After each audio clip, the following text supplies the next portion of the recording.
You gotta have a perfect American accent. Yeah, you have a practice every day and you need to use all your energy every time you practice. Did you know that anyone can develop a clear accent? What takes it to speak with a clear accent? What I have to do?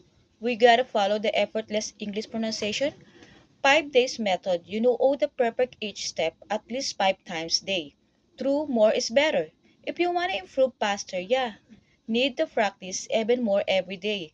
Are you willing to focus every day? You want to trust me and follow the system.